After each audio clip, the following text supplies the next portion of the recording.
legally, what does all of this mean? Let's bring in Fox News senior judicial analyst, Judge Andrew Napolitano. So good to have you. So help me understand. We have lots of charges, these 6 charges that we can put up on the screen, from conspiracy to entice minors to travel.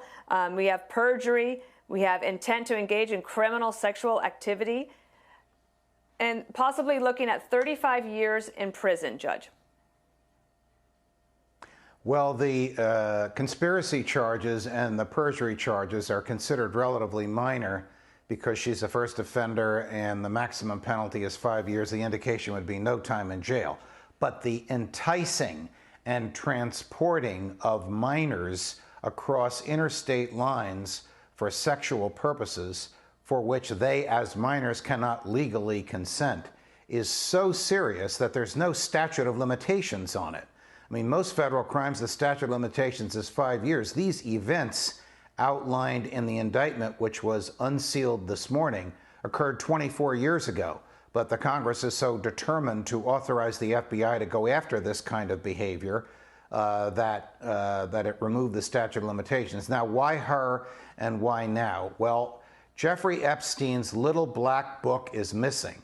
Guess what? The FBI just arrested the living version of that little black book. Maxwell knows all about Epstein and who he was involved with and where he got his money from and for whom he was providing horrific, illicit services of underage women. And she will be able to spill the beans on many people in return for the government going lenient on her, if the government is willing to negotiate. In my opinion, they will. They want Prince Andrew. She's the key to Prince Andrew. We don't know who else they want in the United States, but whoever it is, she knows about those people. And now she's in a position where it's negotiate or face the rest of your life in jail.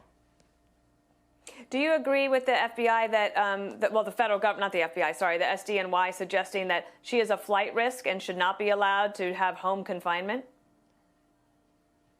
I was surprised at what Daniel just said about her wealth, only because, as a person who doesn't necessarily follow her wealth, she is reputed to be very wealthy. I was also surprised that she was in the United States. Wealth is a measurement of flight risk, so the court will take that into account. I would be quite surprised if they give her some sort of house arrest. I think she probably will be delivered to the same jail in Lower Manhattan where Jeffrey Epstein spent his last moments. You know, we needed a closure on this story, and maybe we'll start to get it in this investigation. The victims can get what they need as well. Judge Andrew Napolitano, thank you.